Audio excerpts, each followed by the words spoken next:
Mémoire lyonnaise, bonjour. Nous avons quitté Guy Roin, la dernière émission. Nous avons parlé des entraînements dans le fameux bassin des Pelles. Là, nous allons parler compétition. Guy, vous avez eu un titre, vous aviez 13-14 ans? J'avais 13 ans et demi, parce que 6 mois ça compte, hein. Ça nous permettait de faire une saison, et les saisons, malgré tout, commençaient de juin à septembre, les saisons, attention, hein, c'était pas dans des piscines couvertes et chauffées. Je ne sais pas si vous voyez, même début juin, c'est pas évident d'aller s'entraîner dans un étang ou dans une rivière. Mais la natation en Vendée, c'était ça. C'était rivière ou étang. Il a fallu que les Sables d'Olonne aient sa piscine en eau salée en 1952 et je crois que celle de La Roche, rue de Lille, a été en 1954. Donc, on attendait cela avec impatience, mais à l'âge de 13 ans, donc entraînement sur entraînement dans le fameux étang dont je vous parlais tout à l'heure, l'autre fois, et comment dirais-je, dans cette fameuse piscine avec ce bassin de 50 mètres qui nous a permis d'avoir, en ma modeste personne, un champion de France à l'époque. C'était du 50 mètres nage libre. Alors quand on voit, ça se passait où, Guy? Ça se passait à Vichy. Au lieu-dit Belle-Rive, près de Vichy, hein, où il y avait alors là, eux avaient des bassins confortables qui n'étaient pas couverts. Je me souviens, ils n'étaient pas couverts. C'était même pas des piscines climatisées qui ont eu leurs années de grande renommée. Et là, c'était des bassins découverts avec une eau, quand elle atteignait 20 degrés, c'était le maximum, hein, 21. À l'époque, à La Roche-sur-Yon, le club est bien structuré. Il y a combien de licenciés? Écoutez, très honnêtement, les débuts du club de FCY Natation, on en avait fêté le cinquantenaire en 1996. Allons, au départ, on était, une soixantaine. Ce qui est déjà bien. C'était bien, oui, c'était bien. Mais nous n'étions pas plus de 60. Et nous avions la chance, je vous dis, d'avoir des entraîneurs de qualité dont le relais était pris, car non seulement on nous formait pour faire de la compétition, mais on nous formait à l'époque pour être surveillant de baignade, maître nageur. En même temps, il fallait donc, vous voyez, que nos étés étaient occupés à 100%, parce que la société sentait qu'elle allait avoir besoin dans les années à venir de surveillants de baignade et de maîtres nageurs. Ce qui a fait que mon frère Claude suppléait au départ, après 2 mois de présence des entraîneurs, et prenait le relais, puisqu'il avait, à l'époque, 17 ans et demi. Il prenait le relais des entraîneurs avec Tintin Bretomé, je me souviens, et toujours sous l'œil attentif des dirigeants de l'époque. Et là, je vous disais, on a donc, par exemple, j'ai pu, moi, ayant appris ce que j'ai appris, avec une dérogation spéciale et de la Fédération française de natation, en 1952, à 17 ans et demi, j'ai tenu la piscine de Melle de Saint-Thibault, la piscine d'été, maintenant qu'on appelle à Melle dans les Deux-Sèvres, à 17 ans et demi. Grosse responsabilité. Grosse responsabilité. Sous l'œil vigilant du directeur départemental de la jeunesse et des sports des Deux-Sèvres, qui tout l'été est venu une fois par semaine, mais tout a bien collé, tout a bien réussi. J'ai su me débrouiller parce que, encore une fois, nous avions eu des entraîneurs qui étaient près de nous, proches de nous, qui nous donnaient toutes les combines pour savoir maintenir une population dissipée dans un bassin. Ça peut arriver. Alors, il y avait des vieux trucs. Alors, je vais certainement faire rire plus d'un. Si quelqu'un vous embête, si quelqu'un veut prendre sur vous, veut être plus fort que vous, vous êtes maintenant assez fort pour dire à cette personne: es-tu capable de monter au plongeoir, de plonger et de ressortir en criant c'est moi à tue-tête? Et bien sûr, l'emmerdeur de service, excusez-moi cette expression, tombait dans le panneau, je le faisais monter sur le plongeoir et il ressortait en criant, parce qu'évidemment, quand il était sous l'eau, je m'empressais de lui dire quel est le roi des imbéciles, et quand il ressortait de l'eau, il criait « c'est moi ». Et là, l'histoire ne s'arrête pas là. Et quand il remettait la gomme, pour le ridiculiser davantage, c'était le contraire. C'est moi qui plongeais, et lui, tout content de dire quel est le roi des imbéciles, quand je ressortais de la tête de l'eau, je disais « c'est toi ». Voilà, toujours le sens de l'humour, Guy Roy. Guy, je voudrais revenir à la période où vous avez eu votre diplôme à Vichy. À l'époque, déplacement La Roche-sur-Yon-Vichy en car. En train. En train. Vous partez sur combien de jours? Oh, 3 ou 4 jours. 3 ou 4 jours. Oui, 3 ou 4 jours. Donc c'était la grande sortie du club. Ah, c'était la grande. Nous étions que les sélectionnés. Nous étions d'ailleurs. Ils sont en photo là. Nous les avons. Je dois les avoir dans mes archives là. Le groupe que l'on retrouve avec Mortagne-sur-Sèvre, les frères Verdon de Mortagne-sur-Sèvre, on était peu nombreux, on était une dizaine en tout, même à peine, oui, une dizaine. Avec les encadrants? Avec l'encadrement, dont Gilbert Rouleau. Donc une période qu'on ne peut pas oublier. 13 ans, on est champion de France. On ne peut pas oublier. Le fait du titre, vous savez, la vie m'a tellement après bourlingué que le titre était très vite oublié, et puis il y avait ce fait également de vouloir pendant mes vacances travailler. Je travaillais également pendant mes vacances. Donc c'est une belle reconnaissance quand même, parce que ça a aidé, c'était une marche, une marche supplémentaire. C'était une marche supplémentaire, mais je le dois grâce justement à des gens comme Gilbert Rouleau, comme Henri Galipeau, comme mon frère Claude, qui m'ont aidé dans tout cela, et bien d'autres bénévoles de ce club de natation formidable qui était le FCY section natation. Non, j'ai jamais eu la grosse tête avec ce truc-là, car j'ai eu tellement d'occupations très jeunes, très importantes, n'est-ce pas? Oui, parce que c'est une démarche volontaire aussi. C'est une démarche volontaire, oui. Parce qu'on peut rester chez soi. Je suis sûr qu'il y a plein de vos camarades qui sont restés à la maison, qui ne bougeaient pas, qui ne sortaient pas. Dans vos commentaires, dans vos discussions, Guy, je ressens l'envie d'aller vers les autres. Ça, c'est important. L'envie d'aller vers les autres, il l'a bien fallu, puisque je vous dis, le simple fait, 17 ans et demi, de me confier la direction d'une piscine, je ne sais pas si maintenant un dirigeant ou un responsable, un fonctionnaire responsable, directeur départemental de la jeunesse et des sports des Deux-Sèvres dirait elle là, il faut avoir 18 ans et un jour. Et puis une grosse valise de diplômes.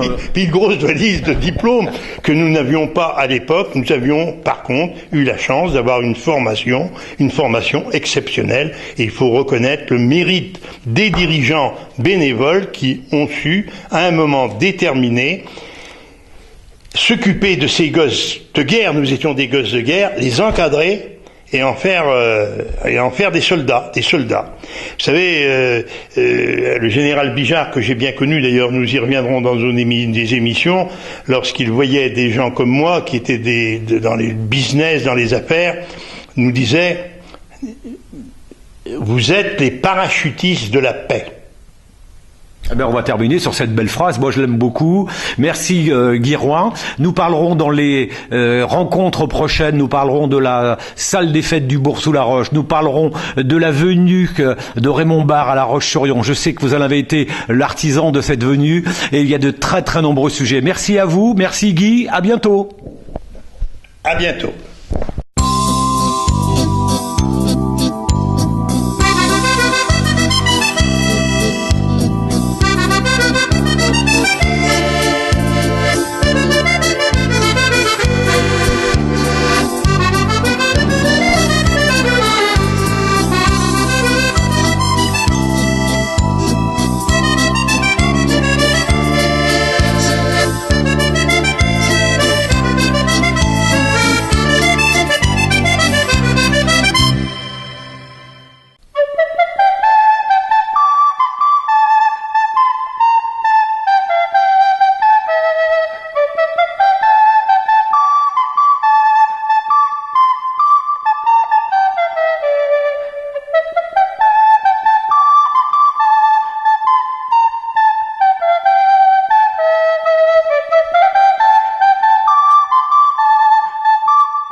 Bonjour les bonnes gens.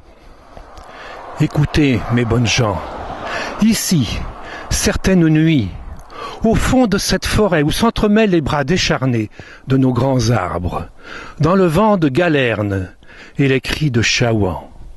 On ne sait plus si c'est la Forza ou la mémoire des derniers chênes creux qui perpétuent la clameur de nos ancêtres massacrés dans une terrible complainte, la complainte des brigands.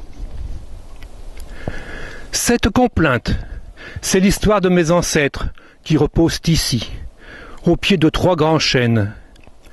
Ils ont été enterrés là dans la forêt du parc, dans la partie connue sous le nom de bois du massacre, dans une tranchée, avec une trentaine de personnes des alentours, des gens de Drain, de Chanteceau, de Saint-Sauveur. Ces communes des bords de Loire, aux confins de l'Anjou et de la Bretagne. Ce drame, dans le cadre d'une extermination voulue et organisée, a eu lieu le 17 mars 1794 lors du passage des bandes incendiaires, les colonnes infernales de la Première République française dans cette contrée qui avait osé s'insurger contre les excès de la Révolution. Autour de ces tragiques événements de la guerre dite de Vendée, j'ai découvert toute une histoire, celle de mes ancêtres, celle de toute une région dans la tourmente, et puis l'histoire extraordinaire de mon arrière-arrière-arrière-grand-oncle Jean Allaire, qu'on surnommait Petit Jean le Brigand. Écoutez cette histoire. Pour vous, mes bonnes gens, ici sur tv3p.fr, la télévision des 3 provinces, l'histoire de Petit Jean le Brigand devient sur le web un feuilleton télévisé. Toutes les semaines, je vais vous conter dans une longue série d'épisodes cette histoire de chez nous, cette histoire cachée qui, comme tant d'autres, ont fait la grande histoire de la France. Voici votre feuilleton télévisé, Petit Jean le Brigand.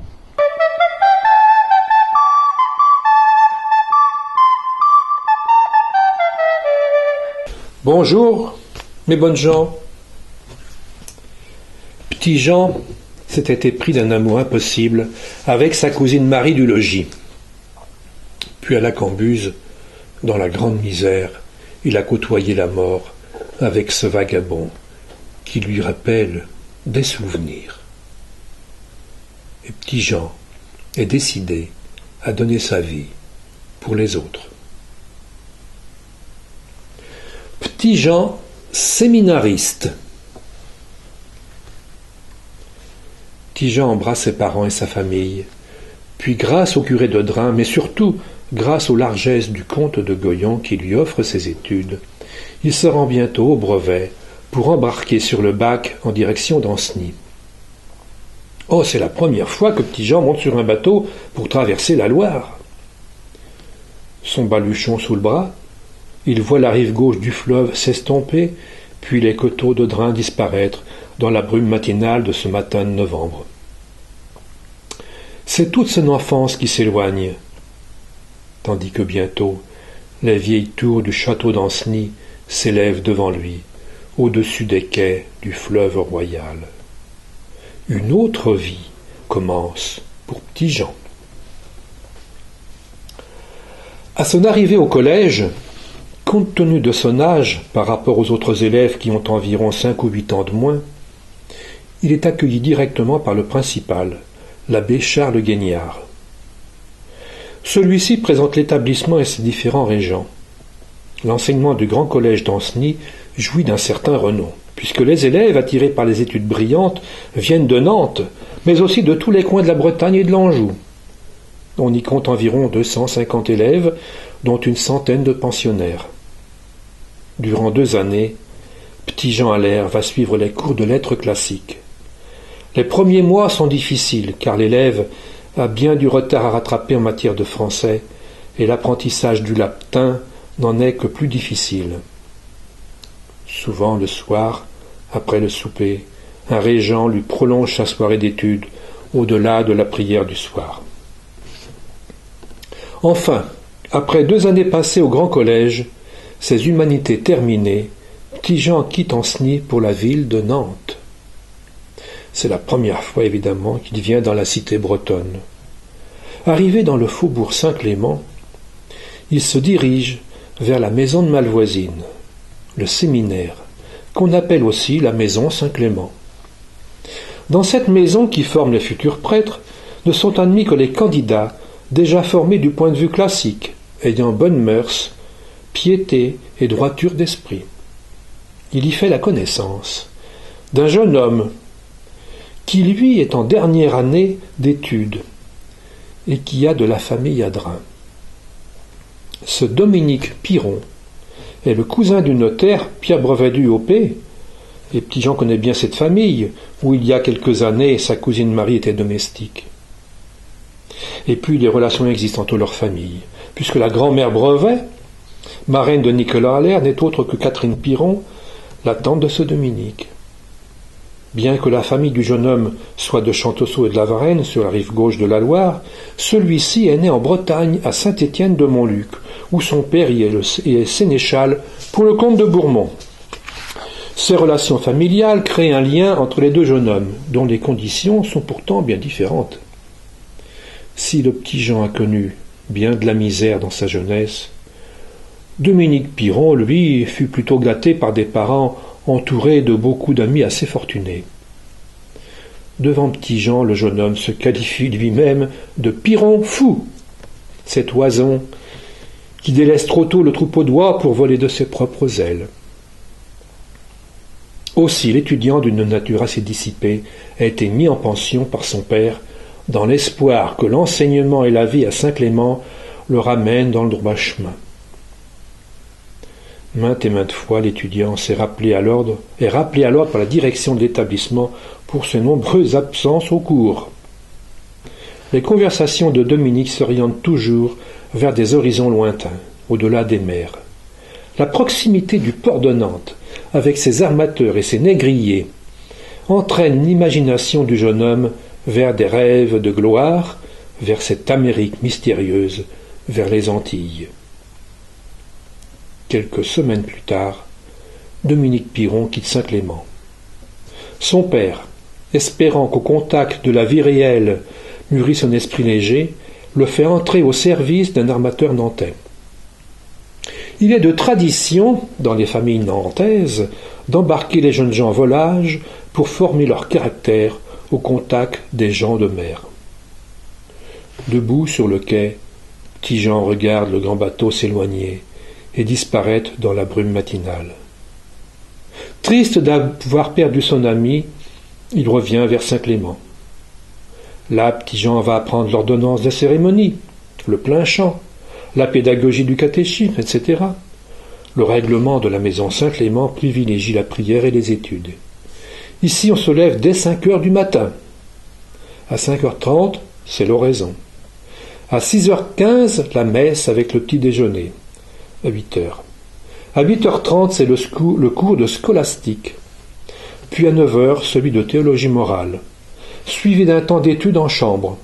À 11h15, examen particulier. Et à 11h30, l'heure du dîner, suivi de la récréation d'1 heure. Puis viennent les vêpres dans l'après-midi. À 2h30 de cet après-midi, c'est à nouveau la scolastique. À 3h, la théologie morale. Et à 5h15, l'office. À 6h, la lecture spirituelle ou la confession le samedi et la veille des jours de fête. Et à 6h30, c'est l'heure du souper, suivi de la récréation d'1 heure. La prière du soir termine la journée à 8h30. Cette maison Saint-Clément avait été créée il y a plus d'un siècle par un ami du cardinal de Richelieu, Monseigneur de Beauvau, qui fit appel à la Compagnie des prêtres de Saint-Sulpice de Paris pour la diriger. En cette fin du XVIIIe siècle, et depuis longtemps déjà, il existe une polémique au sein de l'Église, le christianisme populaire face à la critique des gens du monde. Deux clans se font face. D'un côté, les sulpiciens de la maison Saint-Clément, les jésuites et les mulletins, disciples du père Grignon de Montfort, de l'autre, les gens du monde, avec les milieux parlementaires et les jansénistes. Mais cette querelle n'intéresse pas beaucoup Petit Jean, qui, lorsque ses camarades du séminaire évoquent ce sujet de discussion, se contente de répondre que lui, quand il sera ordonné prêtre, il ira aider les miséreux. Toute la misère lui inspire un sentiment d'amour, un sentiment qui bientôt s'exprimera sur le papier en de magnifiques vers. Ainsi, dans les moments de solitude, l'âme du poète se révèle chez Petit-Jean en un recueil secret qui restera dans ses archives. Au mois d'octobre 1787, Petit-Jean Allais reçoit la tonsure au service du diocèse de Nantes. Aussi le qualifie-t-on maintenant de clerc tonsuré. L'Église exige de l'aspirant au sacerdoce qu'il ne monte que progressivement jusqu'à l'autel. C'est pourquoi elle le fait passer par diverses épreuves et par différents noviciats, les saints ordres. Les ordres mineurs sont conférés aux clercs qui ont reçu la tonsure.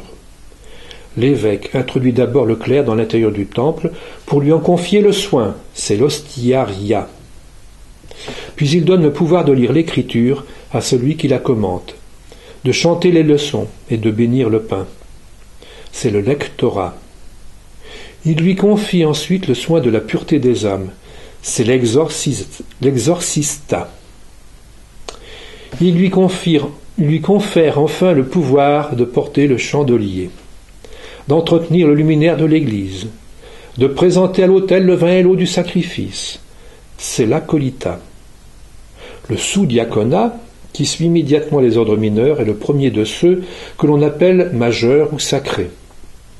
C'est l'engagement définitif des clercs au service de l'Église. La chasteté parfaite, la récitation quotidienne du bréviaire leur sont imposés. Le dernier pas qui sépare les clercs du sacerdoce est le diaconat qui donne droit de servir à l'autel, de baptiser, de lire l'Évangile et de prêcher. Mais au printemps 1789 à Saint-Clément, Petit-Jean reçoit un courrier de son oncle René. Une mauvaise nouvelle venant de la vieille cour. Mes bonnes gens, je vous dis à la revoyure pour le prochain épisode, la suite de votre feuilleton, Petit-Jean le brigand.